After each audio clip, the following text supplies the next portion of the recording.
without any more, I'd like to introduce Seth Keshel. He's a former captain in the Army and will speak on election integrity, which you all know. After 2020, Seth became very involved in analyzing the elections.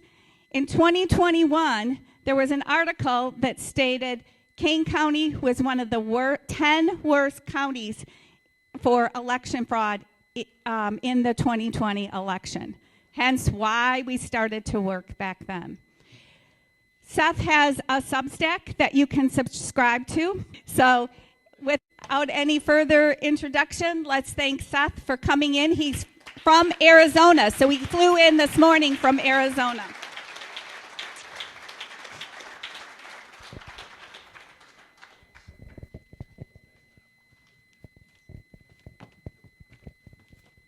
Well, now that we've become acquainted with one another on that note, as of this year, I am happily remarried. So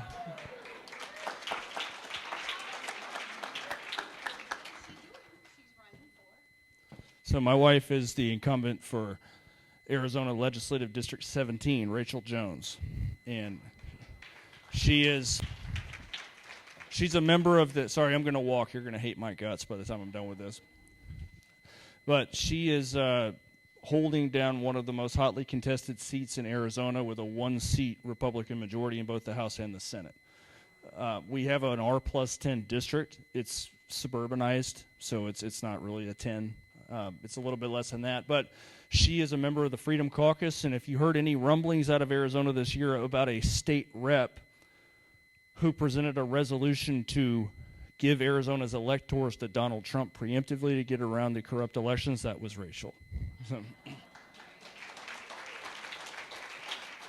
So on that note, our Democrat opponent has a war chest of more than $250,000 for a state house race, and we've got about $50K. So if anybody is interested in chipping in $5, $10, $15, or $5,400, then you can go to donatetorachel.com. Donatetorachel.com. That would go a long way. I would actually prefer that more than anybody signing up for my Substack. So thank you. All right. I think there's a lot of suburban women here.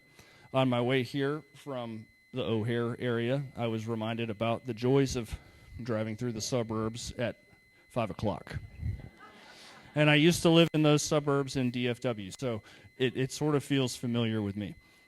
Now, who is going to be crawling over broken glass to put Donald Trump back in the White House in just a short period of time? So you all need to gird yourselves because you're in the middle of a psychological operation. I think you shall follow Laura Logan, who's a good friend of mine. And this is definitely a shaping operation for your minds. They have to make everything plausible. And I told Debbie before I got in here that I'm not the most palatable speaker for the Republican establishment. And that's why I'm not part of the campaigns going on right now. I'm going to talk about elections the way they are, not the way you wish they were. There's elections, there's votes, and there's ballots. Guess who got 81 million ballots in 2020? Notice Harris referred to 81 million votes last night during the debate. I have not heard Joe Biden use the number 81 million in the last 3.5 years because he knows how preposterous that number is. Now, I'm not saying Donald Trump should have won Illinois in 2020, but this is widely spread from coast to coast in every state, 3,143 counties, because you have to slick those totals out because we can't have Illinois inside 10 points and then sell it to people that Trump should have lost Wisconsin right up the road. I don't think she's feeling so confident given that she wants another debate. So it's time to keep the heat on. 3,143 counties and independent cities in our country, and all of it starts right here at home. So if you guys want to fix elections, you can start right here in Kane County. Of course, the Chicago collar counties account for almost 2/3 of the vote in the entire state. They are overwhelmingly Democrat now. But when Illinois was voting Republican, they were all Republican. Kane County didn't flip until 2008. Before that, one of the most Republican counties in the history of the United States. So I'm going to show you some national level data. I actually hope that there's some doubters in here. I hope there are election fraud deniers in the House. Because what I do well is I promote the gospel of the 2020 election was stolen. And I've been doing it for 3.5 years. Now, I will also tell you this. I left my career path with an MBA, finally making six figures in my mid-30s, to pursue this mission. Most people have been great, very supportive people. I'm seeing faces I've seen up in McHenry County a couple years ago. Overwhelmingly, people on our side are good people, and they're very supportive. And then we have a lot of ugly, nagging voices out there, too, that want to call everybody who gets involved. Doesn't matter if you're an elections guy or a COVID person, a medical freedom person, a J6 justice person, you're going to get called a grifter. You're going to get called all kinds of nasty stuff. I left my life behind, abandoned my career path to pursue this goal, and I'm going to see it through. So tonight, we will talk about Illinois and Kane County, and then what everyone can do, because look at this sign, poll watchers needed. We got plenty of influencers. We don't have enough middle managers, and we definitely don't have enough infantrymen. So that is our goal today, to talk locally about elections. I will take questions at the end. I'll let Debbie handle that. So with that said, before I get started, we're in a more moderate area of the state. Definitely not crazy woketopia here. But this is an area where people try to run on a moderate platform and generally get railroaded by hardcore left-wingers. Am I correct? That means all local candidates, like the nice lady who led the Pledge of Allegiance, are going to have to strike a balance between being appealing to suburban voters but also being principled and tough on what matters, upholding our freedoms, and fighting back. No more getting run over by the left. Because here, during the primaries, Paul Ryan was over in St. Charles. And he was knocking doors for Nikki Haley. And Paul Ryan came along, and he saw this nice, affluent neighborhood with a cove. And he came up into that cul-de-sac, and he saw a little 9-year-old blue-eyed girl with a playpen set up with a bunch of brand-new baby kittens in it. And Paul Ryan walks over there, and he says, "Hey, little girl, what's your name?" And she says, "Well, my name is Nancy." He said, "Well, what kind of kittens do you have there?" And she goes, "Well, these are Republican kittens." And Paul Ryan, of course, was tickled pink. You know, he's not far from his home in Rock County, Wisconsin, right across the line there. And he was excited about that. And he said, "You know what? We've had a good day here. We've raised a lot of money. And because I think I've found my favorite place in this city, I'm going to bring Nikki Haley back here next week." So the week comes and goes, and Paul Ryan's back in the neighborhood walking with Nikki Haley, and they come into that cul-de-sac, and they see Nancy over there. The baby kittens are just a little bit bigger in their playpen, and he walks over and says, "I got to show you something." And he leans over, he says, "Hey, young lady, I've got Nikki Haley here, and she's running to be the next president of the United States, and if she wins, the first female president of the United States. Why don't you tell her what kind of kittens you have here?" And Nancy looks up with those big blue eyes, and she says, "Well, Miss Haley, these are America First kittens." And Paul leans over and he goes, "I thought you said these were Republican kittens." And she says, "Well, they were, but now their eyes are open."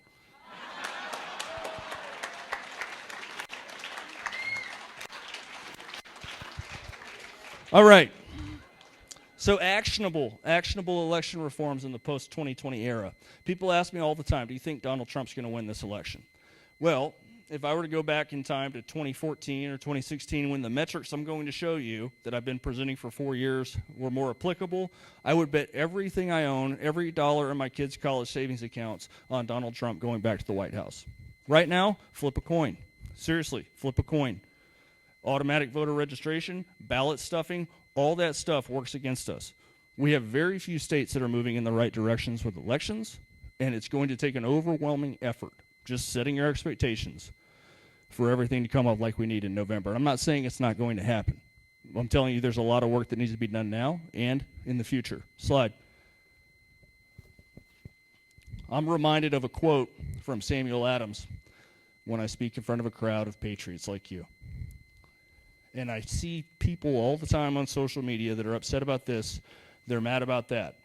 And then you get good candidates, nobody wants to support the candidates, nobody wants to donate to the candidates, very few people want to step up. People definitely don't want to be canceled. That's why the left wins, that's why they control states, that's why they run 18 states with just a single county's margin, and guess what, Illinois is one of them, thanks to Cook County. Samuel Adams spoke to timid people back in the days of the Revolution, and he said, if you love wealth better than liberty, the tranquility of servitude better than the animating contest of freedom, go home from us in peace. We ask not your counsel or arms. Crouch down and lick the hands which feed you. May your chains set lightly upon you, and may posterity forget that you were our countrymen. Samuel Adams. So posterity, those that are coming behind us. I've got 3 kids. I'm going to show them to you here shortly on the slides. I'm sure a lot of you have children and grandchildren. I don't know if anybody has great-grandchildren. But posterity depends upon the people here right now if they're going to have a future with a government that honors their God-given liberties. Because you are a free person if you choose to exercise your freedoms, regardless of what the government thinks about you. But what those coming after us have rests solely on your willingness to stand up and fight back. Slide. All right, so it's been a bit of a journey for me since 2021. By the way, this is me right here on the left. And I've been to 46 states to present data. I've been through all 50 in the last 3 years. Been to 46% of all counties in the country. So we have Joe Oltman here, who's never seen a fight that he didn't like. Something interesting about Joe. Holly from Georgia, she's a stalwart patriot for election integrity in a very critical state. Tony Shoup from Pennsylvania, Audit the Vote PA. She's fantastic. She's a real champion of liberty. And Corrine Solomon, who's also a state house candidate in Hawaii, who's done a lot of great work in a state that people say is somehow out of reach. I wonder how that is. Slide. That guy right there, well, you may recognize him. I was very proud to see him continue to stand up for what the truth about the 2020 election is yesterday. He didn't back down, didn't take the advice of the consultants, did not moderate his tone. In fact, he was even more extreme about his position yesterday than I've seen him in the last few years. Slide. And I remember when he was getting some challengers and everybody was worried about him going to jail, and I was out behind Donald Trump way before he was the guaranteed nominee. So, 3rd time I'm going to be voting for President Trump in a general election. It's going to be a good one. Slide. And then, there's fun. There's drinking beer at events. There's going to have meetings and seminars and appearing before state legislative bodies. And then there's the downside. This is what a lot of people need to understand about getting involved, because you're one Donald Trump social media post away from your life changing forever. Forever. I was selling traffic control devices. In fact, I spent some time here in Chicago selling it. And then my work for the 2020 election became much more public. I went on War Room, and then Donald Trump called my name at a rally. And then for about 2.5 years, I spoke in public about 2 or 3 times a week on average, including holidays. And then when you start doing that, the sharks start swarming around. So this was Reuters. This was my first crack on the world stage, global outlet. The military intelligence veterans who helped lead Trump's campaign of disinformation. It featured 4 of us. Lieutenant General Mike Flynn, Colonel Phil Waldron, Lieutenant Colonel Ivan Raiklan. This is actually Ivan's silhouette. I just learned that a few months ago. And then yours truly, the junior officer of the bunch. So this was cool. This was November, December of 2021 timeframe. Shortly after the Maricopa County audit was released, people were still hopeful that things were going to happen with regard to 2020. Something did happen. The next month, in January of 2022, I lost my job on a Tuesday, right after the new year. And I had to walk that gangplank and jump out into the sea of uncertainty. And lo and behold, it was the best thing that could have happened to me, because in 2022, I spent 271 days on the road. And it was a good way to get over some pretty difficult life circumstances. Thank you, Debbie. But the moral of the story is, if you stand up and do the work, God is going to take care of you. He will give you what you need for your mission. He'll make sure that you have what it takes to get it done. Slide. And since then, I've pretty much been in every mainstream media outlet. I've been in local outlets. I've been in the New York Times. I've been in the Washington Post. I've been in a lot of local journals, liberal think tank pieces. I've been shot to shreds by every so-called expert under the sun. Of course, these are the same experts that would tell you that you can come into this restaurant and sit down and the virus won't get you. Right. Or you can board an airplane with social distancing, but then sit shoulder to shoulder for the next 3.5 hours and the virus won't spread. Those are your experts. The same ones that said Trump had a 1% chance to win the 2016 election. They're not experts. But lo and behold, they'll shred your credibility so much so that the first time somebody Googles your name, all this crap will pop up. You learn to embrace it and you learn to love it. In fact, the more I see the regime cozy up around uniparty candidates, I'm glad that pretty much every search option for me is a negative at the beginning. Slide. This was NPR, National Propaganda Radio. And this is mid 2022. They put dots. I love maps. I'm a former Army intelligence officer, so that's what we do. We make maps. By the way, how many veterans do we have in the house? Stand up. You guys stand up.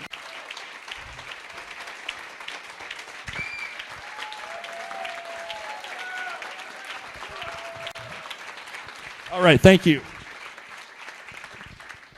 You guys are going to have to remember those oaths that you took. I don't mean that in a vigilante-style way. I'm talking about leadership. We need leaders. People need to stand up and lead. And nobody more prepared to do that than veterans. This slide here, NPR, got my blood boiling. Why? Because I was given credit for the most states with events. 37 at the time. Now it's 46. But I was short to Dr. Doug Frank on the number of events, being outrun by a 61-year-old math teacher from Ohio. So, I did what any good Army intelligence officer would do, and I issued a revised map to NPR. Slide, please. And that is updated to today. But this is my travels since June of 2021. Anything in green shows an event. Anything in red, I've been through it. Kind of looks like those rabbits going through the gardens trails. 46% of all counties in the United States. It's been a bit of a journey. Slide. And look at the attire. It's still going. Still going. I'm 3 years older, 3 years wiser. Still rocking the vest. All right, so this was in September. Almost, it might have been 2 years ago, almost to the day. This weekend, anyway. Clark County, Washington. Anybody been to Portland, Oregon? Right across the Columbia River from Portland, you have Clark County, Washington, Vancouver, Washington. Right over there where Lewis and Clark once sailed. And that is me dishing on Washington's elections. Washington's elections make Illinois look like child's play. I believe Washington has more fraudulent votes per elector than any state in the 2020 election. I had more than 500,000 likely fraudulent Biden votes in Washington with just 12 electors. That's 49,000 per. That's impressive. Why? Because my numbers suggest that there was a race probably within 6 points, thanks to a very strong working class trend in favor of Donald Trump. You can't sell me Pennsylvania, Michigan, and Wisconsin moving for Biden with Trump within 6 points in Washington.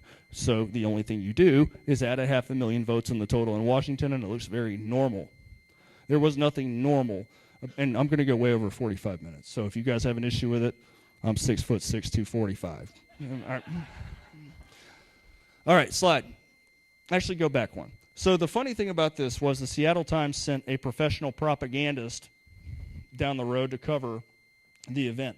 And he wrote me up, and he described me as a former military captain, correct but not precise. And then in the next paragraph, he referred to me as an ex-Navy officer.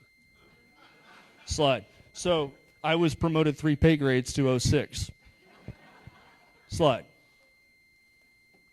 So this has been my mission. My mission for the past 3.5 years is to end electile dysfunction. And yes, you heard that correctly.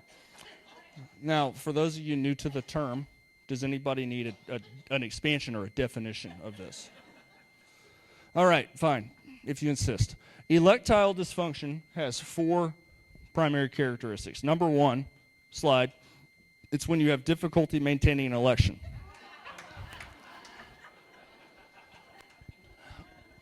Or, slide, when your election lasts for longer than 4 days.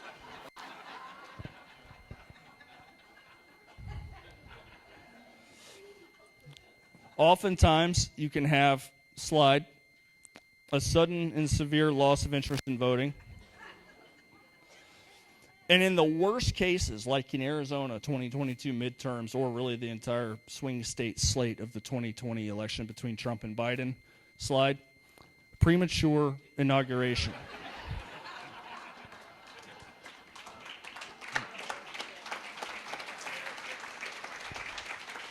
So if this describes your state or your county, please see an elections attorney, your county clerk, secretary of state, governor, really anybody. Appeal to heaven at this rate. Slide. So the experts have told you nationally. All right, show of hands. Anybody still believe Joe Biden got 81 million lawful American ballots in 2020? Nobody. I feel like busting out in Full Metal Jacket. Nobody, huh? All right, slide. So you need to know the information. People ask all the time. I still get it. I have one of the most widely read Substacks in the political sphere on the entire platform. I get people texting me 3.5 years later saying, what little points can you give me? I got this friend over here who doesn't know what gender he is, and he wants to know how to know if the election was stolen or not. It's like, okay, fine. Just memorize it. All right, bellwether counties. You guys know what bellwethers are. Bellwethers, leading indicators of a final election outcome. At the county level, these 19 counties since 1980, before I was even born, these 19 counties have aligned with every presidential winner perfectly. So Reagan won all 19 of them twice. Bush won them all. Clinton won them all twice. Bush 43 won them all twice. Obama won them all twice. And Trump won them all in 2016. And then in 2020, Donald Trump just happened to win all the bellwether counties, except for one, Clallam County in Washington. And I just told you about Washington. Well, I have Trump plus 10 in Clallam County, Washington. So Trump wins all the bellwether counties. Well, that's great, but it was COVID. I would tell you guys a COVID joke, but you probably won't get it. But look, and you just got it. So we had COVID, we had mail-in ballots. Trump is different. He's really polarizing figure. That's great, but do you have anything else? Of course I can. I'll ratchet that up one level. Slide. How about at the state level? Bellwether states. This gives us a really good sample size here. Ohio, Iowa, North Carolina, and Florida. Since 1896, how many of y'all were alive in 1896? So some of your male voting neighbors were alive in 1896. Since 1896, when all 4 of these states go to the same candidate, since 1896, 13 out of 13 times they've aligned with the winner of the presidential election. Guess who won all 4 of those states in 2020? But for the first time since 1896, in the safest and most secure election in the history of the country, they didn't go to the winner. Slide. How about the primary share of the vote? Because another big one is, well, Trump doesn't have full support of the Republican Party. Primaries began for president in 1912, same year the Titanic sank. Donald Trump got 94% of the Republican primary share in 2020, largely because of his work on the economy, the outbreaking of peace in the world for once, and a number of other reforms. That was the 4th highest share of any party's vote since primaries began in 1912. Nobody who attained a primary share higher than 72.4% has ever lost re-election until the safest and most secure election of all time. Slide. And the final national point I'd like to point to is incumbent vote gain. And you heard Trump at the debate last night. He referenced his pollster McLaughlin in 2020, who said if you make 63 to 65 million votes, you're going to be reelected. Why? Because McLaughlin clearly knew that the last time the incumbent president gained votes and lost was in 1888, before the formation of Major League Baseball, before the Spanish-American War. Grover Cleveland gained votes in 1888, but lost his reelection to Benjamin Harrison. Donald Trump didn't just gain votes, he gained 11 million votes in the 2020 election, after he had been steady with the Republicans in the low 60s for 4 elections in a row. 74 million votes doesn't win. Slide. So what about Illinois? That's great, swing states. I have a lot of people that tell me only 6 counties. So they'll go as far to say the election was stolen. And then they say that it was 6 counties. Well, if I deduct every vote for Joe Biden in Maricopa, Arizona, Clark, Nevada, Fulton, Georgia, Milwaukee, Wisconsin, Philadelphia, Pennsylvania, and Wayne, Michigan, Biden still has almost 80 million votes. So we laugh about 81 million, 79.5. Yeah, that's real. No, this is a widespread problem. Anybody think Cook County had anything going on? It's bad when in your farewell letter to the nation, Bob Dole references vote fraud in Chicago. Do you guys remember that quote? He said, I'm curious to know if heaven is anything like Kansas, and if I can vote in Chicago. That's unbelievable. Now, Illinois. I'm not of the mind that Trump won Illinois. I got a lot of people I run with that think Trump won every state, won California, won Illinois.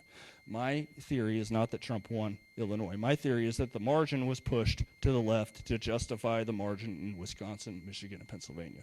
And I'm going to show you why I think that. Slide. So your state classifies in my scale as a competitive state. Doesn't mean that I think it's up for grabs, but it's not a Democrat blowout. It's more applicable at the county level. Anything over a 30% Republican share, but a loss falls into competitive. A lot of counties that fall into that, you'll find them in Miami or in South Texas, became Republican counties. So Illinois right now is a very hard reach for a Republican presidential candidate.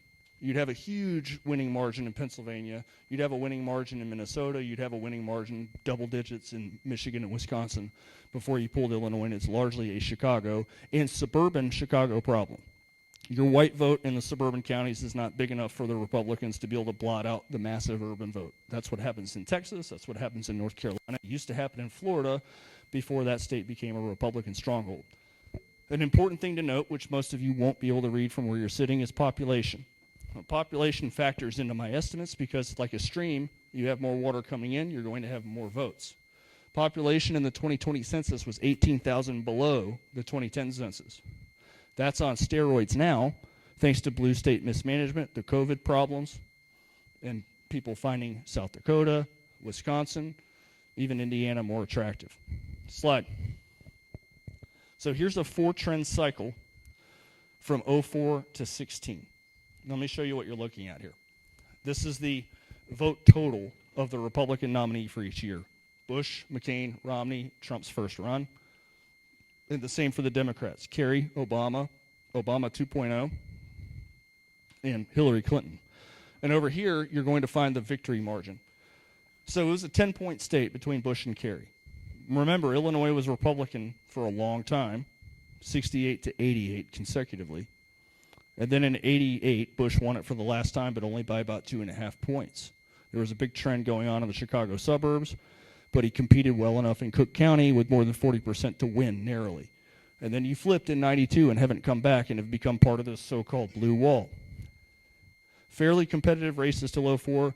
Then you have what I call Obama mania in 2008. So here's Obama with a gain of more than 500,000 net new votes from 2004. That's a gain that is big enough to crush the Republican Party total in a state that is not growing. What this means is the middle that voted for Bush here made it a 10-point race, broke off and joined the Democrat base in Chicago with giving Obama a massive vote total like that. You guys are welcome to come over here if you want to see the chart. In 2012, Obama lost more than 3 million votes. 43 states became more Republican in 2012 than they were in 2008, including Illinois. Why? Because Obama lost 400,000 votes in Illinois in 2012. So all that excitement for Obama in the urban areas was not there. Romney did a little bit better than McCain in the suburbs, but he's still substantially below Bush. So that's another lie. When people tell you that they hate Trump because Romney's a better candidate, no, Mitt Romney was a big failure with the working class American. He only marginally improved in the suburbs, had no appeal with populism to the inner city, didn't even bring out conservative gun owners in the states he needed them in. 2016, more of the same. Trump actually loses Illinois by the same margin that Romney did. The vote totals are almost identical. But the bottom line is the Democrats have bottomed out. They were at the high point, 3.4 million votes for Obama, and then have collapsed more than 300,000 below where Obama was. This is what things looked like in Michigan and Pennsylvania before they became Trump states, where the Democrats have stagnated. Why? It's because they lost the loyalty of the working class Americans, the white working class, especially those that make up the 96 counties to the south of this area. All that area. It's just not very populated. It's only a third of the state's population. So look at Trump in 2016. Now, if I'm Donald Trump in Illinois in 2020, we've got a problem. Is the GOP is still well below where Bush was in 04, and they've settled in the 2.1 million vote range.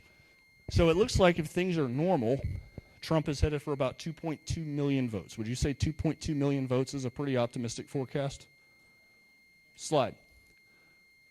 Now there's Trump at 2.446. That's a gain of 300,000 votes for Trump. That is 111,000 more than Bush. Now that's not saying a lot after 16 years, but the point is Trump has turned a corner in the state. This is a better minority performance. This is full command of the white working class, and this is a better raw vote performance with the suburban class. To me, at a minimum, this margin is going to be coming down from 16.9%, closer towards 10. Looking at the Dem column, when Obama made this gain, it came with a 300,000 vote Republican loss. Well, here's Trump with a 300,000 vote gain in a state that is losing population. I think that Biden is going to be hard-pressed to grow over this number. I would not see Joe Biden over 3.1 million votes in the 2020 election. Slide. Right, so there's almost 3.5 million. That's more votes than Obama had in a 26-point landslide. All right, slide. So I actually was generous, and I brought in some of that third-party vote from 2016. He's over 3.1 million. Now, if he's at 3.15 million, it's only a 12.5-point state and not 17 points like it wound up. So Illinois was basically stuck on the margin, but this is weighed down. Would you guys agree with that assessment? Or do you think that this is an organic total in a state that is not growing? All right, slide. That's what my county breakdown looks like here in Illinois. You can see there in the 6 terrible counties up here in the Northeast. We're talking about Cook, Kane, DuPage, McHenry, Lake, and Will counties. Those counties are devastating for the Republican Party in the state. In fact, if you want to see one of the funniest political maps you'll ever see, go look up your 2014 governor's race. The only county that the Democrats won was Cook County, and the Republican only won by 4 points. That's a problem. All right, slide. There's a summary breakdown of where I have the counties. I was very lenient on Cook County. I only tagged it for about 125,000 fakes, only, 1/8 of a million. You can see here in Kane County, my estimate is 12,000. In the next section, I'm going to show you my work on Kane County. Slide. Certified results look like that. Trump at 40.6%. I think in a more realistic outcome, slide, we've got a result like that, a 12.5-point race. So the state very much like it was in 2004. You've got a big working class contingent in the southern part of the state. You've got political issues up here and electioneering issues. Slide. So Kane County, same story. Remember, Kane County is one of the most Republican counties in the history of the country. I believe in the report I did for you guys, the last time the Democrats won Kane County was in 1916, until Obama flipped it in 2008. Now, here's Bush in 2004 with a 10.9% margin of victory, and then we have Illinois going from 10 points to carry to 26 for Obama. That's going to drag everything off to the left, including Kane County. Obama wins Kane by almost 12 points, and that's a gain of 33,000 votes. That's a gain large enough to do what to the Republican vote total? So the gain for Obama is graduating faster than the population of Kane County is growing to keep up with the Republican vote, so it has to come off of it. Kane's population since the 40s has been growing by at least 20,000 a decade until the 2010s, when it grew by only 1,200. So population stagnation and loss is now beginning in Illinois. So the 2010s was the lowest growth in Kane County in modern history. All right, so things have stagnated. In 2012, you can see Romney almost pulls the county back because it's still got some Republican roots. It's only a 1-point race. Is it because Romney was popular? Romney's almost 4,000 votes below where Bush was 8 years before. Romney is not popular. It's Obama doing the heavy lifting, losing 16,000 of his votes from 2008. Now we have Trump. Trump's got the suburban voter issues in 2016. Trump is down from Romney. Trump is almost 10,000 below Bush from 12 years before. So that creates a 10.5-point Democrat margin. But Clinton is still below where Obama was 8 years before. So we've kind of got a stalemate also brought about by the population stagnation in the county. So if I'm Team Trump in Kane County, what do you think is a realistic target? I think getting back to where Bush was is perhaps realistic given the trend. I would say the low 90s is where I would expect to find Trump in Kane County. Slide. And there's your almost 97,000. So he's back. I don't know that this is enough to dominate the county, but it's not going to continue to trend off to the left with numbers like that, especially now that the population growth has tapered off. We have a record for Obama of 33,000 votes gained here. I don't think that's likely for Biden, but it also came with a big Republican loss. I think I forecasted Biden at about 118,000, being very generous. Slide. There's your 130,000 for Biden. So Biden almost matches Obama's gains here in King County despite Trump gaining 15,000 votes. All right, slide. So your result goes to 14.5 points out here for Joe Biden. I expected 118,000, so I would have had about a 1-point trend off to the right. So no, if there's any mainstream media in here, I don't think there's any media in here because I don't see anybody wearing a mask. So just let it be known that if anybody has an issue with my estimate, I still have Donald Trump losing King County by almost 10 points. Right. Slide. This is the precinct map that I put together. Now it's very, I call it chunked when the data comes in big pieces where it's not down at the granular precinct level. The worst townships and villages I found in the county are by far Rutland, Blackberry, and St. Charles. And I'm going to focus on St. Charles. My belief is that St. Charles is likely 1,500 to 2,500 votes too high for Biden. 1,500 to 2,500. Here's another interesting factoid about St. Charles.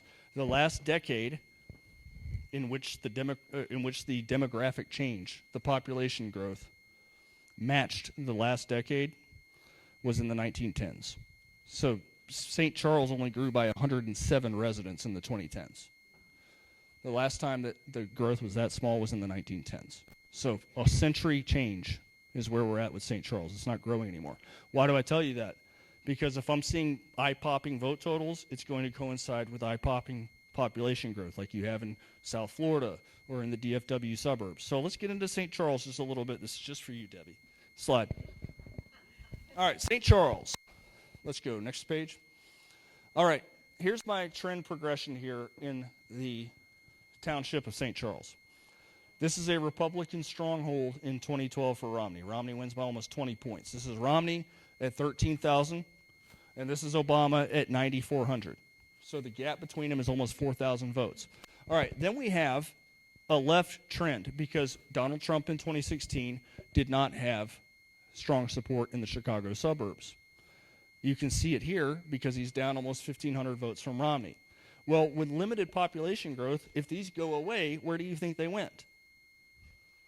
They went on the other side. So here's a gain of 1,600 votes. So it's like a seesaw effect. The result is a shift of 14 points to the left. So Trump won 47 to 45 with a large third-party vote share. So if Trump is going to expand his margin, what must he do in 2020? Add or lose votes? He needs to add votes. Ideally, he's going to get back around where Romney was if he wants to have a solid victory here. So if Trump gets around to 13,000 votes, I think he's going to win more comfortably. Slide. And there's Trump at 13.6. All right, so Trump has Romney's votes back plus a little more. His probably normalized for a little bit of population growth. So Trump is at a standard Republican output in St. Charles. So if we're the Dems, even if he gains 1,600 votes, again, Biden, I don't think he'll gain 1,600 because Trump is up substantially with a township that is not growing. Growth equals voter registration growth. Now, of course, there's turnout fluctuations, too. Even at 1,600, we're going to find Biden at about 12.7. 12.7 would be something I'd be like, okay, seen it before, 12.7. Slide. 15,000. So understand what I just did. I just afforded Joe Biden the same gain that Hillary Clinton made here in a 14-point Democrat trend year. Got him to 12.7. Trump goes over Romney, and Biden pops in at 15.1. Does anybody think I'm crazy here, or am I onto something? All right, slide. These are the 3 precincts that are on my shit list. Pardon my French.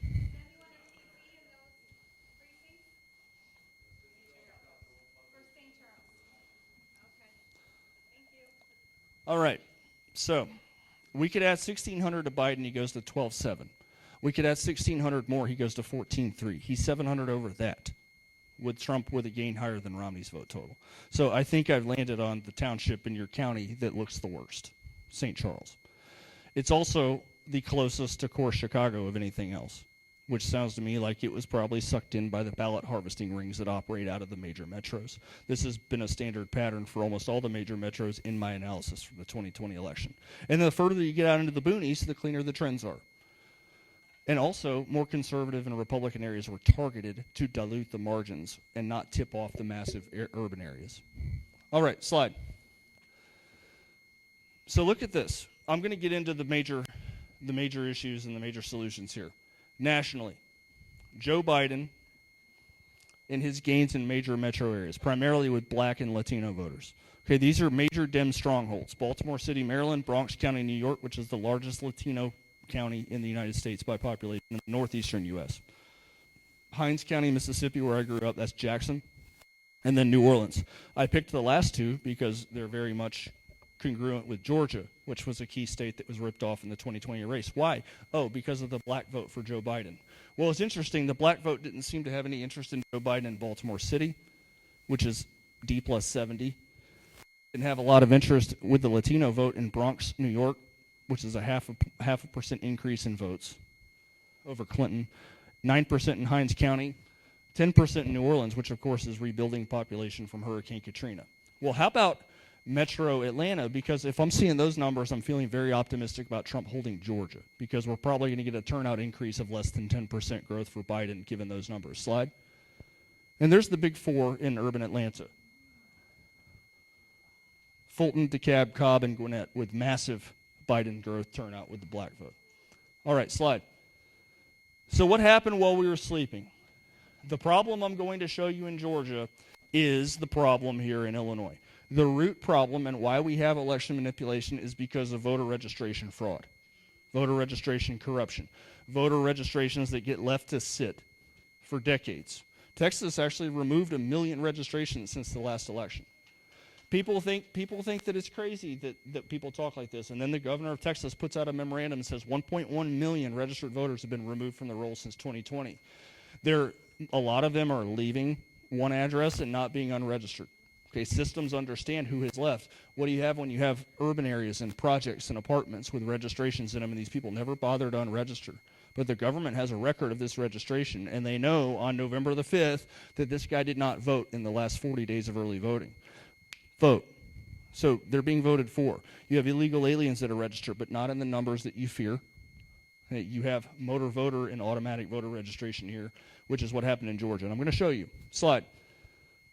So these are the 8 major counties of metro Atlanta. These two, Cherokee and Forsyth, are big suburban Republican strongholds, like R plus 40. You've got Clayton, which is a major Democrat stronghold in South Atlanta. Not that many people, thankfully. Henry County used to be Republican, has flipped because the demographics have completely changed there. Then you have core Atlanta, Fulton and DeKalb, and then you have the older suburbs of Atlanta, Cobb and Gwinnett. Those yellow numbers represent the average growth of the voter roll for 3 cycles before 2020. So 04 to 08, 08 to 12, and 12 to 16. This is how much you could expect each county's voter roll to increase in each cycle before 2020. So if somebody says, hey, Seth, what do you think Fulton County is going to grow by for the 2020 election? I think you can expect 50,000 new voters on the rolls, 47,000. And then in 2016, right before Trump carried Georgia by 5 points, Georgia put in automatic voter registration through motor voter. It did not have enough time to manipulate the 2016 election there, but it had 4 years of run-up for the 2020 race. And when I give the order, we're going to show you what the change was in these counties from 16 to 20. Slide.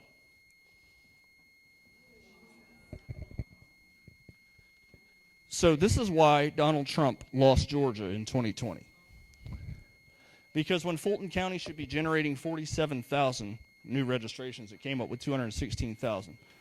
I've also run the numbers for the high, which was Obama mania in 08, when everybody was getting registered to vote for Obama, and I'll show you those too. But this is crazy. All right, slide. So here's where the average was out of those 8. The average was 198,000 for all 8 counties. So you could expect 198,000 in any given cycle. The high was for Obama enthusiasm in 08. That was 400,000, so it was double. And then the low was Trump-Clinton, 76.5. So we could expect anywhere from 100 to 400,000 registrations in the Atlanta metro, even accounting for population change. And here's what we got. That is the impact of automatic voter registration. And that is why Georgia was flipped. It is also why I am pessimistic about Georgia and Michigan this year. I'm not saying it can't be won. Get enough of the black vote away from the Democrats, then maybe it can be. But we are, in a number of states, we are one cycle away from them being gone for good. And it's because of voter registration corruption. It's also the reason your state isn't competitive. Okay, you go look up the history of elections in the modern day from 1932 to about 2020, and you'll find that eventually whoever's in power gets thrown out. Doesn't matter what party they're in. They'll get thrown out. Until now, the pendulum appears to be stuck, and these states are always blue. You mean not one time on accident did these 18 blue wall states decide to not vote for a Democrat since 1992? They did one time because Trump ran an end around in the Rust Belt in 2016. But there was no surprising them in 2020. All right, slide. So how we're supposed to do this going forward. It's a ground-up operation. It's also not going to pay dividends right away. You're going to have a lot of setbacks. In fact, there's a lot of people that don't even want to entertain the possibility of things not going how we want in November. I'm one of them sometimes. But ultimately, it's about the process, because we're supposed to think about having a future in government, self-government, after Donald Trump is done with politics. We have a lion of a man leading the Republican Party right now. And there's going to be a big sugar crash when he's gone. So we have to be able to figure out how to move forward if we're going to continue on with self-government. Slide. So I called it Fight for Their Lives, Lives. It's an acronym. That's what military people do. We make acronyms. And then we stand in line and everything else. But so whose lives do you want to fight for? I think that's easy for me. Slide. These are my three right there. Eden, Willow, and Eli. Those are some really good kids, and my kids are very special because they insult one another by calling each other communists, rhinos, and Democrats. All right, slide. So that's what LIVES stands for. Lead, investigate, volunteer, engage, and show up. A lot of what I'm going to talk about here is plastered around the room. And that's good because you guys are pretty squared away and engaged. Some people are very, very squared away and ready to roll, and other people are lacking in organization all over the place. All right, slide. Number one, lead. Leadership. It's a lonely place. So not everybody's cut out for it. You have to have the time to be able to invest in this, or you're actually doing a disservice to the people you're supposed to be leading.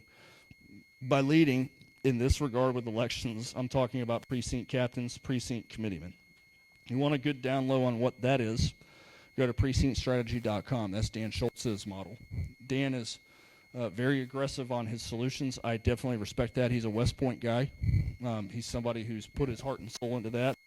And precinct captains represent the party to the local community. I understand I am one of you who has major issues with the RNC, major issues with a large level of Republican leadership. But the point is, if you want a populist America First agenda, the only vehicle for it right now is the Republican Party. So you are the voice of the party to the community. You're the person responsible for registering voters, for turning voters out, for chasing ballots if you're going to be chasing ballots. I'm skeptical, but we're going to be doing it. Okay, so leadership. Just for example, about a year ago, when I started calculating some of these numbers, I would consider Maricopa County in Arizona the ground zero for the election crisis. Even if it's not the worst, which it may be, it is symbolically, that is the state where they called Arizona with none of the vote counted. We had the audit. You had the 2022 race. I'd call it ground zero. So you think with everybody wanting a fix, they want the solutions, they want everything changed right now, you'd have everybody coming through the walls to volunteer. 43% of precinct captain slots were filled a year ago in Maricopa County. 43%. The Democrats fill their slots, they donate their money, they stand in line and they do as they are told, and they march in lockstep. Right. We have to start filling our leadership positions within the party, within all these grassroots groups that engage the community. Engaging veterans, engaging the working class, engaging pro-life groups, engaging all types of people that are going to support our agenda. Slide. Slide. All right, next page. Number 2, investigate. This is a very important thing. Go on Twitter, you'll see all these people spinning their threads. That's because one of the good things about that double-edged sword of social media and internet addiction, I'm just going to start moving around like this, is that we have a lot of self-taught folks that are subject matter experts. They're going to laugh at you. Of course, well, he has no background in elections. Don't you think it's funny when people are talking about politicians, when Congress has a 9% approval rate where they say so-and-so has no government experience? Well, That's really good to me because everybody that has government experience has a 9% approval rating. We could pick 435 people off the street of Chicago today, regardless of political affiliation, race, color, religion, creed, sex, or national origin, and they would all do a better job than that legislative body we've got in Washington right now. So investigating. I got my start doing this, my research in elections, and it was just a hobby in 2016. I called the 2016 election accurately in all 50 states. So I understood the party registration trends. I understood the voter behavior trends. That's why I was able to very quickly spot there's something was wrong with the 2020 election, and it wasn't just in the big counties. So not a lot of people at the county level cared. In fact, some of the GOP chairs went on vacation the day after the 2020 election. They were sitting in a hammock somewhere in the tropics when Donald Trump was fighting for his political livelihood and by extension ours. So investigating, it's not just election data.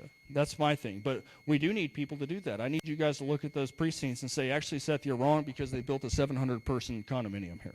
All right, that's why you're wrong. It's okay. I'm not right about everything. But you give me enough samples, I'm going to be finding stuff, and we've been finding it, and I'm going to show you some of those slides. Slide. So look at the precinct mapping. This is my work. This is Pennsylvania. I mapped all 6,800 precincts in Pennsylvania based on their level of magnitude of likely cheating. And guess what comes up? Likely ballot harvesting operations that emanate from Pittsburgh out into the surrounding counties. Here's Philadelphia's extent right here. I can go into here and tell you that this is probably coming across from New Jersey. So Pennsylvania is hit 7 ways from Sunday with ballot harvesting operations and trafficking. This can help figure out where we need to be registering voters, where we need to be looking out for vote fraud. And I've done this with every competitive state. Slide. So canvassing and the use of law. We talked a little bit about canvassing. Canvassing is simply where you're going door to door with a cast vote record and checking if this person voted, how many people voted in their home. Wisconsin canvassers did a very good job, slide, of digging up this amazing data from Dane County. Dane County is not far from here. I think if you just head due north, you'll run right into it. Madison. Democrats in the current era, in the Trump era, cannot win Wisconsin unless they absolutely stomp it in Dane County. They absolutely have to crush it in Dane County. Dane County, of course, is home to 37,000 enrollment, University of Wisconsin. Democracy in the park. All kinds of categories of voters indefinitely confined to be able to get around identification requirements. Then you have these apartment complexes. So college kids come in, they register to vote, they leave, they never come back, but their registration remains. So here we are in Madison. This beautiful apartment building with 20 units has 312 registered voters as of 2021. That is 16 registered voters per unit. All right, this one down here, this Soviet-style building, 341 registered in 15 units, 23 registered voters per unit.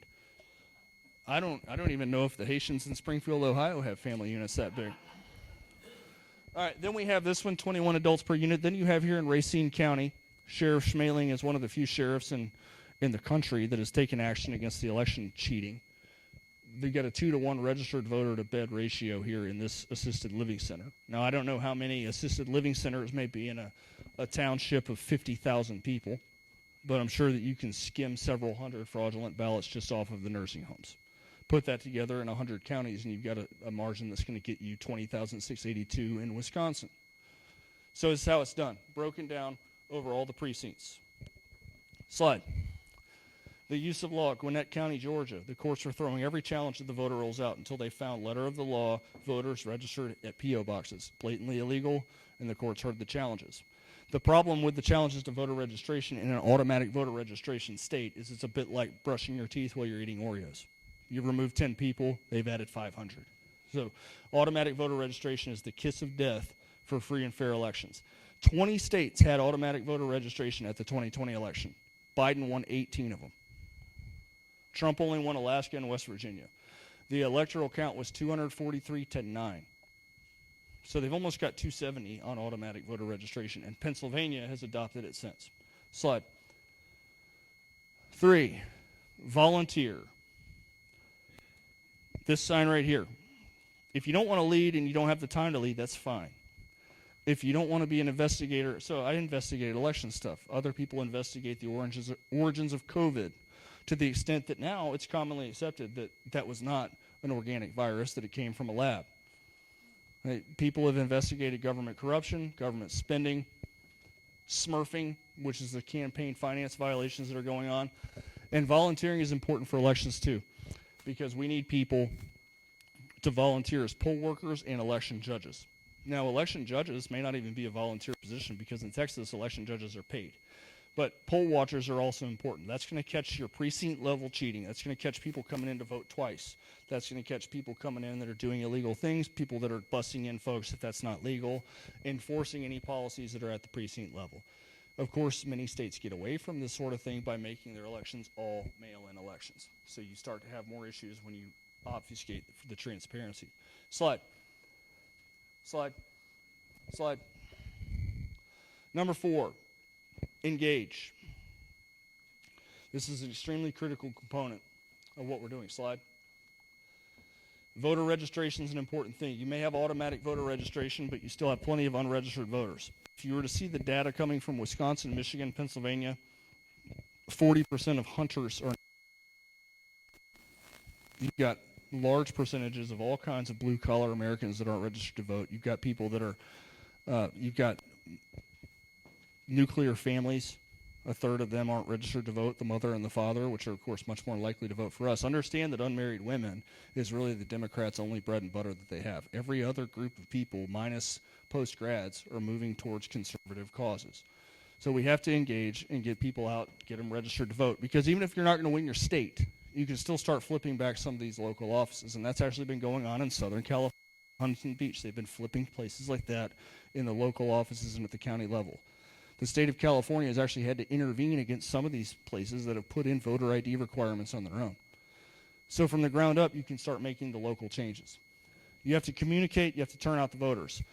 If you write letters to the editor. Everybody here has a unique skill to be able to get engaged and make changes.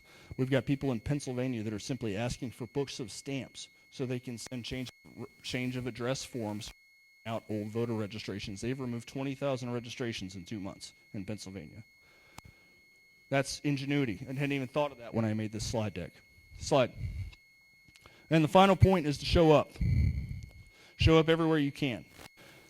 It doesn't matter if you think it's small. These school board meetings, it's important to show up at the school board meetings. These kids have to be taught that their parents are going to stand up for their rights, that they're going to recognize that these children have inalienable rights, that they have a right to be represented fairly. We have to show up at the county commissioners' meetings. I showed up in South Dakota, stayed with a friend, and they invited me to their county meeting and gave me a big book full of registration corruption at the RV parks. Registering voters in RV parks, they leave, they remain on the rolls. Guess what? A ballot still goes out. People registering people twice on reservations. Ballot harvesting activities. Present these to the county commissioners, get that on film. You have to get these folks on record first before you can make any further actions against them. So showing up at all meetings, showing up with your letters to the editor, showing up to vote. All that stuff matters. We can't have any more of this stuff where 50% of Christians vote. So we have to vote, even if you're fed up with the process. I'm not one of these people that likes to say vote harder. I understand why people are cynical. I don't have any thoughts that we're simply going to permanently vote our way out of a tyranny. But you have to show up. You've got to do the basics first. Slide.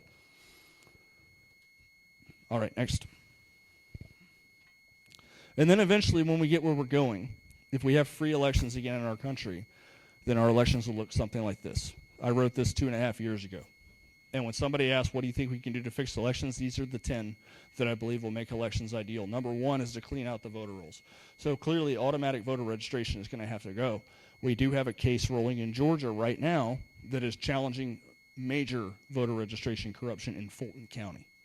And if that's successful, it could be a major precedent for people living in places like Chicago to move like that. And that could change things very quickly. Number 2, ban all electronic voting systems. So, of course, we're talking about ballot marking devices, tabulators, but also the back-end software that you cannot see and you cannot audit that I believe is probably more responsible than anything else for digital manipulation of the vote. Number 3, enforcing voter ID with paper ballots only. It's really funny to me because I flew to you from Tucson this morning and I had to stick my ID in a scanner. And I was like, that is the most racist thing I've ever seen in my life. Number 4 is to ban mail-in voting. Now, I have an asterisk there. Sometimes I get people that are all upset. They got comfortable voting by mail. Severely restrict mail-in voting. So the only people, in my opinion, that should be able to mail in a ballot or overseas military are the legitimately disabled. Number 5 is to severely restrict / ban early voting. I was under the impression that we have this thing called Election Day, but instead it's actually election season, because we've got people. I posted on my social media today that Florida's already registering ballots that are returned, and it's 2 Republican ballots and 1 Democrat, so Trump's probably winning Florida right now. So, early voting, who's it for? Doctors, nurses, pilots, election workers, truckers, people that legitimately cannot show up and vote on Election Day. I think that we're America, the country that landed somebody on the moon, cured polio. Unfortunately, we also brought about Taylor Swift, but I think we can figure out a workable solution for that. Number 6, smaller precinct sizes. This is a big issue. So in Maricopa County, I can barely even give you precinct trends there anymore. We've got precincts with more than 10,000 registered voters in them. They're so big they just group them into voting centers. And voting centers, of course, eradicate any trace of granular data, where an analyst might be able to find, hey, I think they're stuffing votes in St. Charles. Almost convenient. Number 8, Election Day is a holiday. I skipped number 7, ban ballot harvesting. Ballot harvesting, of course, is the secret sauce for amping up mail vote turnout. Sending out ballot harvesting rings, it's basically ballot gathering now. It's not even voting. Voting is, of course, supposed to be able to drag people out on enthusiasm alone. Number 8, Election Day is a holiday. I think that this would be very good, only if we could get the restrictions we need on the early voting and the mail-in voting. Otherwise, it's just a free-for-all. Number 9, new transparency requirements. What do I mean by that? I think that it is unethical for Nevada to have 88% of its vote come out of 2 counties and completely overwhelm the other 15, especially after they count votes for 7 days. I think it's unethical for Maricopa County to have 60% of the votes in the state and then count votes for a week, and the results completely upend the state results. So I think that we need to have requirements for the top 10% of population counties in the state to report first. So then you would have all of Chicagoland reporting its votes first before the rest of the state comes up with their totals. Think about that in terms of gambling. Anybody like to play poker? What if you flopped your cards out there on the table and your opponent threw out a 3 of a kind, 3 tens, and you said, I'm going to the bathroom, and you come back 20 minutes later and you throw down 3 jacks and you win? Do you think you would get paid, or do you think you'd get all your teeth broken out of your face? That's what they do with elections. I think even the appearance of impropriety in our elections is unacceptable. And then number 10, heavy prison time for those who commit election fraud.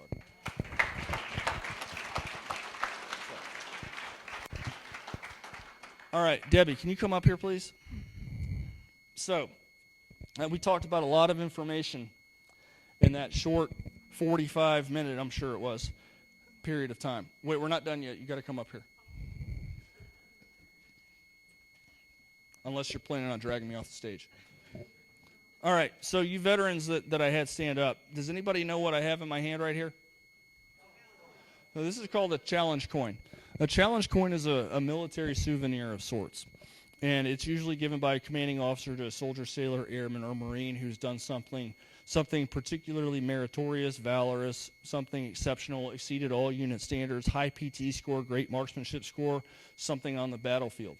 And it's a souvenir, and at the end of a career, especially if you've retired, you've usually got a rack of these in your trophy case. I've only got a few. I only spent 6 years in. But I decided that when I got rolling, I've spoken at more than 250 events in the last 2.5 years. I decided that I was going to have some challenge coins made as a souvenir. And I had one made when I lived in Texas. It was much bigger. It was very Texas-sized. And I got a new one made here in the last year. And I like to give them to people who invite me to events, like Debbie. Okay, so I'm going to tell you about my coin. All right, so first off, she is living the Lives mission. Okay, she is leading, she's volunteering, she's engaging, she's showing up, she's doing all that stuff. Okay, so if you replicated her times 100, times 1,000, times 10,000, you can very quickly change the face of your county. You got more people, you got more engagement. So my coin tells a story. My dad, I post a lot about my dad. My dad died on September the 7th, 2010. So that date just passed, 14 years ago. I'm 39 now. I was 25 then. And when he died, I was in Afghanistan. I was a long way from home. And I knew he was going to die before I left. So you want to know the hardest thing I've ever done? It's not getting shot down by the media. It's not wondering who's going to try to come after me next. It's not wondering if I'm going to slink away from this and try to go back into a normal career. The hardest thing I ever did was knowing my dad had pancreatic cancer and saying goodbye to him while he had 3 months left to live.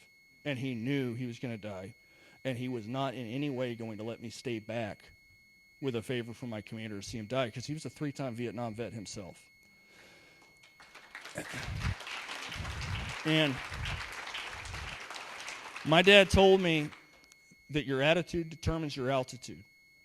Your attitude determines your altitude. One thing that this movement fails to do is to promote actionable positivity. I don't like sunshine pumping, and I don't like hopium, and I think you just heard what I think about the 2024 election, and I don't deal hopium. But I do deal realistic solutions, and we have got to get away from the doom and gloom, because we do not attract new people to this movement when we doom and gloom. Because we have solutions in place. We can put solutions in place and make a plan. So attitude determines altitude. I also have a Bible verse on there. How many of y'all are perfect? Anybody perfect? I think that some of my greatest achievements are in the shadows of things that I've screwed up. And Romans 12:21 reminds me, do not be overcome with evil, but overcome evil with good. And then another phrase from my dad on the back. 10% of the people lead the way. 90% are along for the ride. So why is society the way it is? Look at Taylor Swift. You got a phone in your hands. You got football on the TV. You got something to eat at night. You got a Subway sandwich. You can go along, get along, and survive, or you can figure out a way to thrive. So very few people lead the way. That's why my friend Seth Keshel, who lives in northwestern Illinois, Liberty pastor, some of y'all might know, Steve likes to say, heroes do hard things. So obviously they do, because if there were no hard things to do, then everybody would be a hero, and I don't think we believe that. So heroes come in all shapes and sizes, and they do all sorts of things. Sometimes they do things that are big and great and well-known, and sometimes they do things that only the locals know about. And I would contend to say that the locals are the people that make the movement work, that have been the ones that I respect the most. So with that said, this is my coin, and I appreciate you having me.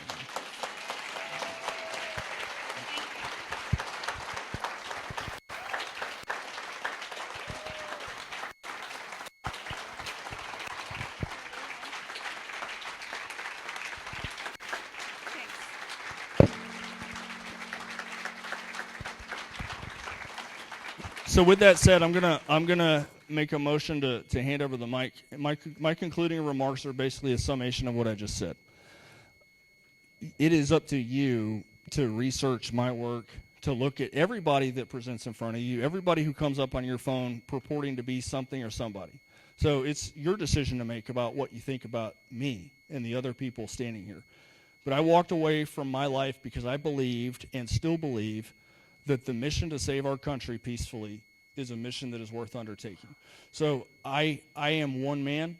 I've got my goals, and I know that my dad would be proud of me walking forward where I'm at. I don't know how things are going to shake out politically in this country. I don't have a crystal ball, and I'm not God. But I do believe that I can trust him with the results.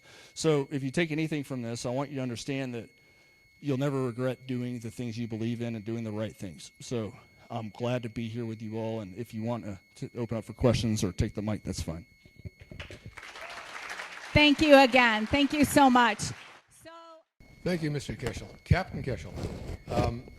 There is at least one other person that I know of who's working very hard and in your field, calls himself the Lone Raccoon. Jeff O'Donnell. Do you have an opinion about his work or anything to say about it?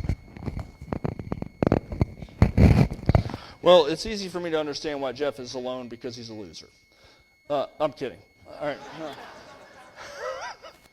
right. Your face. No, Jeff's a good guy, and I've known him for about 3 years. He works in a completely different line of analysis than I do. I don't even think I understand his stuff. I do find him trustworthy, and I believe that I believe that he's identified a lot of issues with the records. Like, it's ultimately a transparency issue, like the records. We are not allowed access to them. So I said, for canvassing, you need a cast vote record. Well, ideally, the government is going to be organized enough to have a list of who voted in an election. And you should be able to take it and go to this table where there's 7 people at the table, and assuming they're all registered, 6 of them voted, I should be able to find out that everyone voted. I don't care who they voted for. So Jeff's work has very accurately identified major gaps that are corroborated by the work of other people. So Audit the Vote PA, I brought up Tony Shoup at the beginning of the presentation. She's got canvassing data, which is more along the lines of my work. My work is very much back of the napkin kind of stuff. And I think that's why where I've been successful, I have been successful because it's not so complicated that people can't grasp it. I make an analogy sometimes where if you sent a salesman to Madison tomorrow and he spent one night and came back and gave you an expense report, you're going to look for $150 for a hotel, you give him a tank of gas, give him 2 days of chow, and what are you looking at? You're looking at $500 maybe. But he keeps coming in with $1,750, $2,250. He's milking your expense system. I don't need to see the receipts for that. So that's the work I do. Now, Jeff is more granular, broken into data and records, different software applications. So we haven't done anything together in a while. I don't think we've spoken at an event together since 2022, about 2 years ago this month. But yeah, I've got a good opinion of Jeff. And I think that if you're following him, then you're following somebody who's speaking the truth. Thank you for your presentation. I have a couple points I wanted to make. I'm Edward Koretsky. I'm a ward committeeman from Chicago. The first point is that in our elections in Chicago, early voting and election day, signature verification is not happening. It's supposed to by law be happening, but it's not happening. I can't seem to get anybody to care about it. There's supposed to be a Republican and Democrat judge, and that is just not happening. I don't think they even teach it in Chicago anymore because it's not happening anywhere. The second thing is we don't have enough Republican judges to cover Election Day in Chicago, and I'm guessing that's true in a lot of areas in the state from what I talk to people about. But the Republican Party is embracing early voting when the Illinois Constitution says that the election is supposed to be held on a day. It doesn't say days. And yet I can't get anybody interested in filing a lawsuit to try to stop this. And I'm just wondering what your thoughts are on that. So break it up for you a couple of ways. So he mentioned the lack of Republican representation in Chicago. Same problem in Detroit. I just saw an article about Wayne County, Michigan, where the state approved X amount of judges. And it was bigger than the registration percentage, which of course they don't register by party there, but it was way more than the Democrats had a slight lead there. It was really disproportionate. As for the signature verification, I think being a state that is not in question about who should be running the state, you might actually have an advantage over a state that is hotly contested right now where people are doing everything they can to manipulate the state. So nothing's getting through in Pennsylvania because you've got a very weak Republican Senate. And you've got a very slight Democrat majority. You've got Josh Shapiro, who was the attorney general before he was the governor, who said when all the votes are counted, Trump won't win. Which, if a Republican said that, they would organize a treason trial for him. But I think that given that your state is not considered a competitive state, if you can, because you don't have the urgency of we got to win it for Trump in November. I wish we did, but you don't. I think that you can take your time and figure out a way to catch the evidence you need, because one of the signature verification highlights that I would point to would be the Kerry Lake trial in 2022 and 23, in which the Maricopa County apparently approved hundreds of thousands of signatures they were approving thousands per second with software that was supposedly reading the signatures. And the judge, of course, set the bar at a ridiculous level where he said, prove there was no signature verification. Well, there was no signature verification that would be able to actually examine someone's signature. But I think that if you can figure out somebody on the inside who's got access to show what exactly the process looks like. I mean, are they taking hundreds of thousands of ballots to a central facility? I would assume so if they're using technology to examine signatures. But my guess would be that there's hundreds of thousands of mail-in votes in any given election in Cook County. Tens of thousands of them are completely cooked because they're stuffing local races there too to make sure that they get their people at the low levels of government. That's what happened in the Clinton days, where if you look at the map when Illinois was Republican, Cook County wasn't the laughingstock political thing that it is Now, of course, it's always been run by fraudsters and crooks, but Republicans could get 40+% in Cook County, and they would win all the collar counties of Chicago, and voila, a Republican state.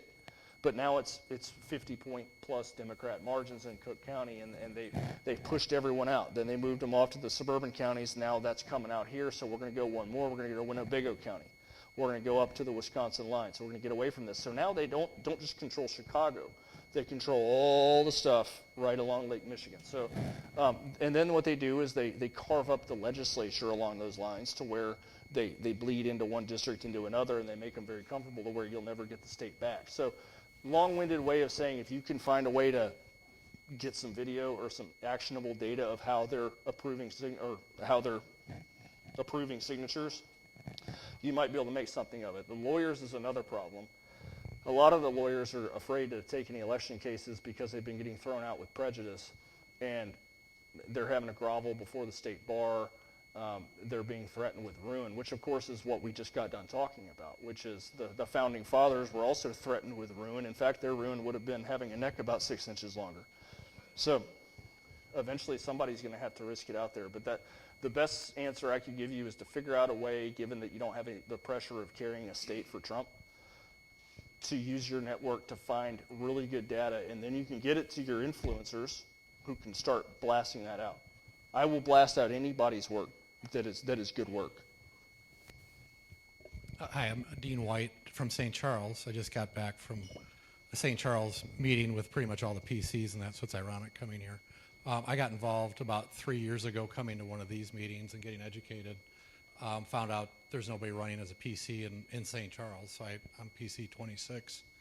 I ran unopposed, did that. Then nobody was running at the state central committee, so I ended up the next day putting my name in the hat. Then it represented the state at the 8th Congressional, and then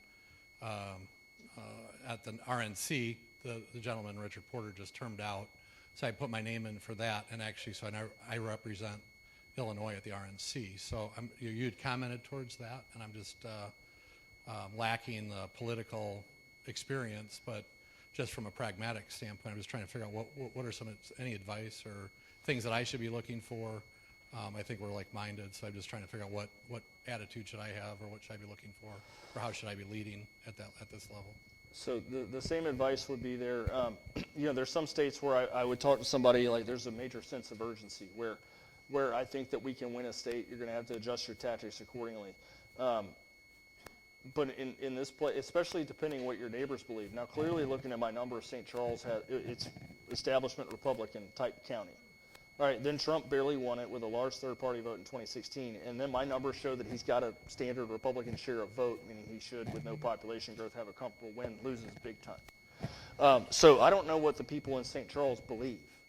Obviously y'all are engaged, and I think you all saw my numbers. And the point of the numbers is to go investigate where these numbers are elevated and figure out why it's like that. My guess is exactly why it's probably being harvested out. But if people are open to the discussion, 62% of Americans, likely voters, believe the 2020 election was rigged. That's why Trump had no problem going out there last night and saying it, because 5 out of 8 likely voters, in a higher number, now believe that 2024 will be rigged too. So you definitely probably have a majority of your fellow PCs that are like, yeah, elections are cooked. But a declining number from there of, St. Charles, Illinois has got issues. Well, of course it does. As far as the RNC, good luck. Really good luck. This is a broad brush. It's probably not fair. There's good people within the RNC, but the RNC is based out of Arlington, Virginia. This is the middle of the country. This is the Midwest, upper Midwest area. So you have normal people that suffer under normal problems, that suffer under issues that DC does not. So my experience with the RNC has been very negative. If you read the papers about me, I'm this crazy guy that shows up wearing a vest and says that Trump should have won every state. But then I go really granular into places and their population data for 100 years, and it's pretty hard to fight me. That's why I'll talk all day to the New York Times. I'll fill them up with so many factoids that they're either going to publish it and prove me correct to a lot of people, or they're just going to throw it away. And they always throw it away. In fact, HBO's got a documentary coming out next week.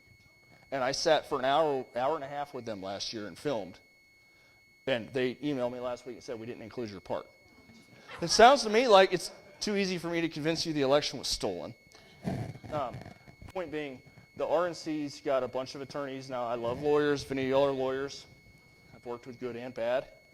But the lesson of the 2018, 2020, and 2022 elections should be that if we don't catch cheating in elections beforehand, I've never seen votes come off the total, ever. So I don't think that having an army of lawyers at the ready after the fact is a good solution. And I've told them as much, but I've also offered them my treasure trove of research that will highlight this kind of stuff before the fact.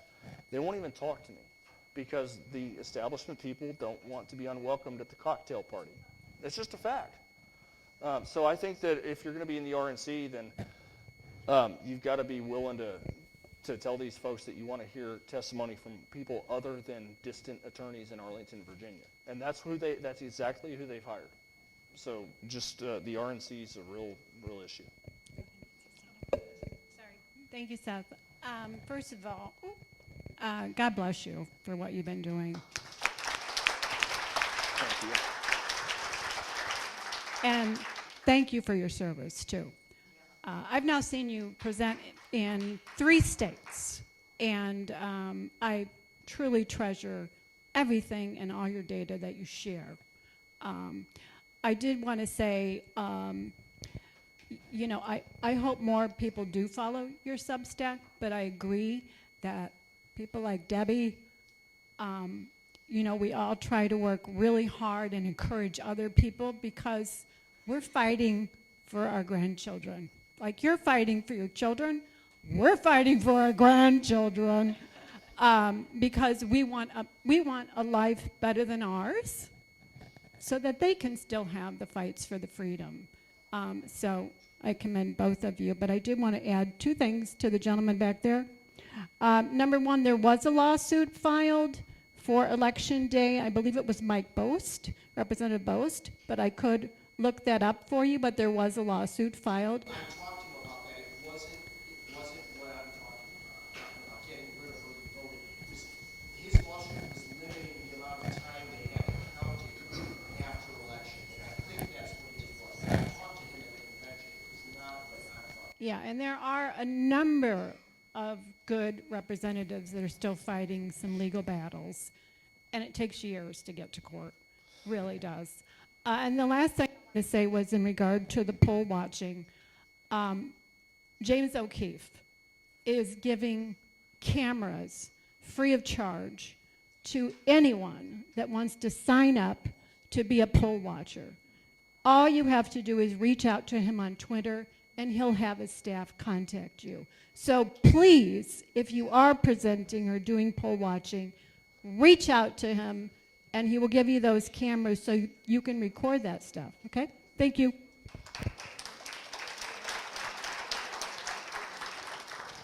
So just a second. On the part about early voting, I forgot to address that. You got the issue of being an extreme minority in the state where a decision like that would be legislated, and then, of course, J.B. Pritzker in the governor's office. And then beyond that, you've got rigged court systems. So I think that you're many bounces away from being able to action that. But I am fully on board with you. Just so everybody knows, the rig is going on right now. Right. Election day turnout will be 2-1 Republican or greater, depending on the state. So any states that are being ripped off are being ripped off through the mail balloting system and then sending out gangs of paid ballot harvesters. Understand that they control almost every institution, including money. They have no issue coming up with any number of $80,000 jobs for any of their committed activists to go fall into. All right, what happens to us is we get canceled, and unless you're one of the bigger names out there, you're going to have to find a job and volunteer everything else. And of course, the bigger you get, the more pressure you have to not be an independent voice anymore.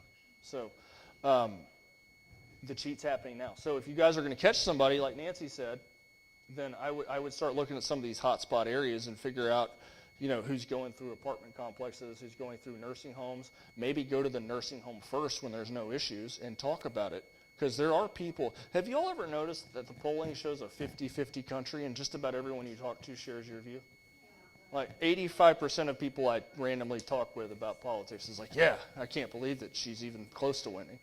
right? So you need to think about like getting ahead of this stuff before it's going on, because the rig's going to happen in the next 30 days.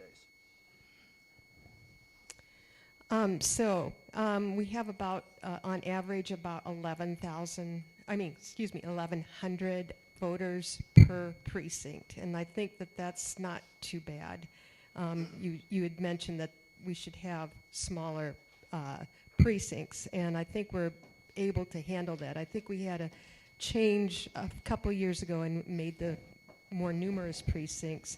The problem is getting enough people to run for them, and so I would tell everybody that we had about 43% elected precinct committee people, and now we're getting close to 60% with appointed ones. So there is a huge need in Kane County for right now, appointed precinct committeemen, especially in Aurora and Batavia and Dundee. So those are 3 hot spots that if you are looking for somewhere to volunteer and you actually don't, you have to be in Kane County, you actually don't have to live in the precinct or even the township to be an appointed precinct committee person. So if you want to come to me and ask me about it, I'll help you find a place. Anyway, so I'm interested in, so every time we have an election, and we can get this any time, an extract from the clerk of the people that voted. And if you're, the county chair can request that at any time. So is there a time that we should request these? We get one free right after the election. Both the Democrat and the Republican chair gets a free extract of how people voted, and that usually comes with the last 5 elections that they choose, unfortunately, of how these people voted. So you do get a record, not how they voted, but what I mean is if they voted, right? If they voted early, if they voted by mail, if they voted at the polling place. So we have a point in time that we always get that. Would you recommend requesting it on a certain frequency in order to catch fraud? What is the cost of these documents? It's $278. So one of the big hurdles that people put up for us, I'll use Wisconsin as an example. In the 2020 election, so Wisconsin's voter rolls cost $12,000, I believe, for the state voter roll. And I believe the Democrats bought it 16 times in the last 90 days.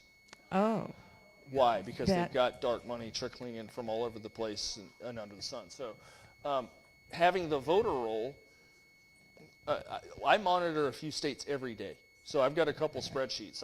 It's like... Well, I'm a spreadsheet guru. I've got a few spreadsheets that I update every day because I'm eyeballing some counties I'm suspicious of. I could show you in my data, just like I trended out Kane County when I go to Michigan and I look at Macomb County.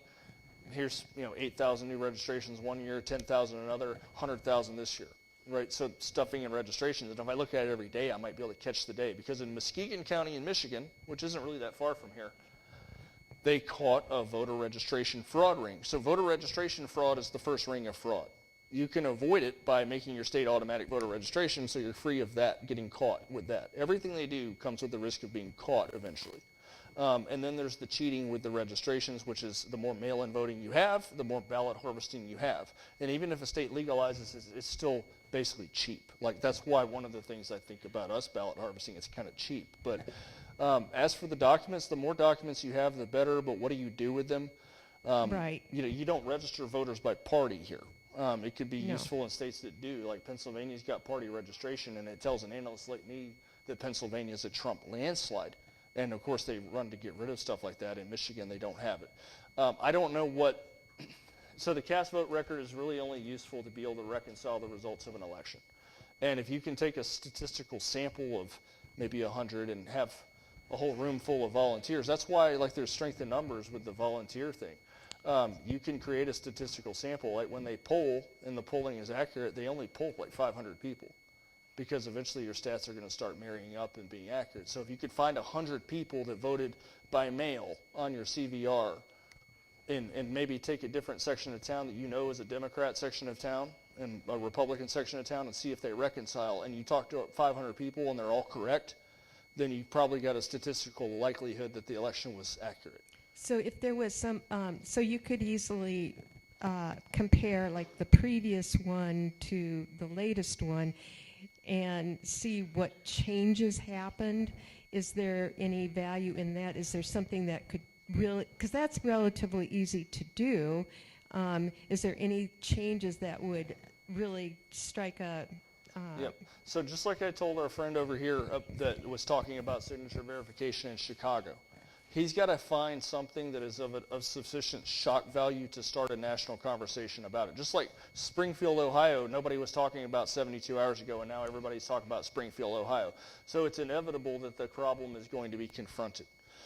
So like if you were to find something big in Cook County, that's a major metro area. I mean, it's one of the most important cities in the United States. So that would blow up. So like here, in Maricopa County is a great example. In the recorder's race, you had a guy named Justin Heap who primaried Stephen Richer and won. Well, one of the things that he zinged him with at a debate was he asked the crowd, he's like, how many of you had multiple mail-in ballots delivered in your address for you? And like a third of the room raised their hands. So you don't really need all the documents for that when you get stuff like that, but you'll probably start finding stuff like that, and you'll be able to triangulate exactly where the corruption is occurring here. So but the reason they do it like that, they spread it out so much is, okay, great, you found one fraudulent registration out of 10, but you don't have enough manpower to go canvass 1,000 houses. This will be the last question, but I do want to, in answer to what Penny said, we are working on trying to get the list possibly once a week coming up statewide. The voter registration, which I said Karen Sampson is working on, so we are working on that, getting the funding to get it for the entire state of Illinois, so that team that's working on the voter list will have that. So hopefully, that's what we're hoping for. So, first question real quick. Are you familiar with Bev Harris, black box voting? I don't think so. She did a lot of the early work before people started clutching their pearls when you talked about voter fraud, especially via the machines. She did a lot of that, and she was very left-leaning, fairly liberal, actually. So just wanted to ask about that, because I've been to DEF CON in Vegas twice, where I see kids, because the information how to hack the machines is all over the internet, hacking machines from like a year or two prior, and they've got them there. It's a joke. They line up, they hack the machine, they take a selfie and go on. And I say all that to say this: how big a part of all this is, do you think, what percentage of the voting machines represent that we have to overcome? What percentage of the voting machines? Yeah, like obviously the problem's huge. The problem's huge, and you covered it all. But how big a topic? Because I've noticed people don't have an appetite for it after Dominion. Everybody kind of shies away from that. But how important is it to you? The voting machine? All right, so I've actually fallen under that scrutiny before, as he never talks about the machines. And I always point to my second point about ban all electronics. So to answer your question, the left was the ones complaining about the I call it the electronic elections infrastructure, because it's not just machines that you punch your vote in on. But you remember all their documentaries? I think it was called Kill Chain, was it? All the left wingers, when Trump was in office, were talking about these systems. So that tells me there's certainly something to it. Now, why do I focus my work away from machines? It's because I believe in focusing on the most actionable things there are. And I know that there's manual and mail fraud, because they wouldn't have gone through all the pains of altering the state laws and going around the legislatures to make mail-in balloting rain like crazy in 2020. And I think that my maps and the way I see, because if you overlay the counties, like if you were to go back to my PA slide, you would see the bleed into other counties. My North Carolina map is almost done. It's unbelievable. So I focus on that. But as far as the machines go, So like people ask all the time, you don't believe Mike Lindell? Well, I'm friends with Lindell. We're allies. I don't have access to all of his inside baseball. I don't agree with him that Trump won California. Now, maybe if I could peel back 30 years of corruption, you've got a much different picture, and you probably do. But with machines, I don't think you go into a voting center and hit Trump and it turns into a Biden vote. I know for a fact that people load these votes on a chip and they take them to a vote count facility. And I've seen testimony of I loaded one vote onto a chip and I loaded it up and it was 38 votes. All right. So your votes are basically being carried on a thumb drive to come on, really? All right, and then, but what I think that the main portion of electronic manipulation, it is not tabulators, it's not printers, it's not machines. I think it's software. I can't prove it, but the point is, it's just, you can get on your phone and download an app, and I can take a picture of you, and I can make you look like an alien. Okay, so they can scan ballots. And we've seen, this is where the election equation is so complex, where you take pieces of stained glass from all these states and you put them together. Like I've seen reporting from South Florida where blank ballots. Anybody seen that? Where like Palm Beach County got blank ballots, 50,000 of them, right? So a blank ballot goes in and a machine can go into the blank ballot and 80-20 this guy, bam, bam, bam, right? So I think that the software that we can't see, it can probably, have you ever been to a casino and played 56 hands of poker on the same screen? And you hit draw and it goes, brrr, right? So I think that machines and software are capable of taking 100,000 people on a voter roll, and then it determines that 65,000 voted. So I've got 35,000 left over.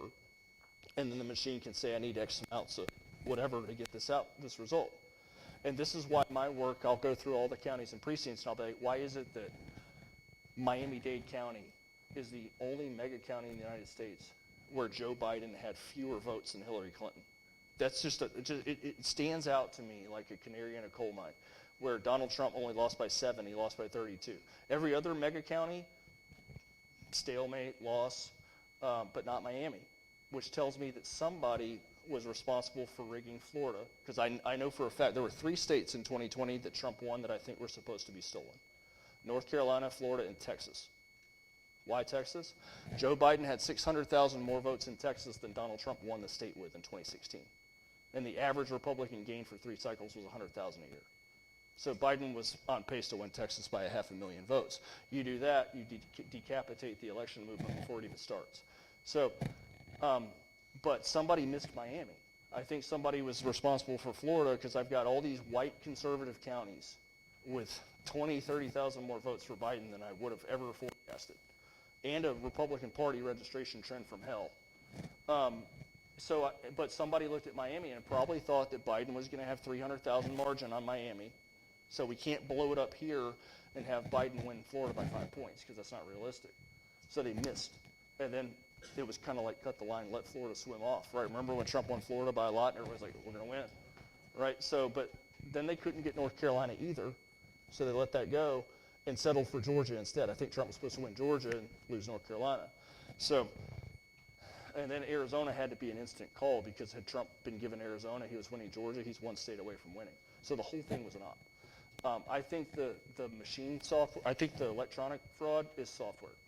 I can't see it, and that's by design. We're not allowed to see it.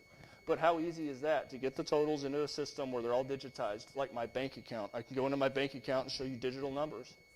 And then I make one transaction, off, boom, boom, boom. Well, so then they have days to print the ballots as they reported them. So I have no doubt Joe Biden had 81 million ballots with his name on them. That's why the Maricopa audit revealed a statistically acceptable count of ballots. Because it wasn't, I mean, if I handed you $500 bills, you'd think that you got $500 until you found out 2 of them were counterfeit. Then you actually had $300. So I believe that the electronic fraud is software. Thank you, Seth, for doing such a great job tonight, providing us so much information. And I have to say a personal thank you, too, for giving me the coin. So we greatly appreciate all your information. And oh, and someone just told me donate to Rachel.com. So we hope that if you appreciated what Seth did, that you will help them in their efforts in Arizona. And thanks again, Seth, for everything that you're doing.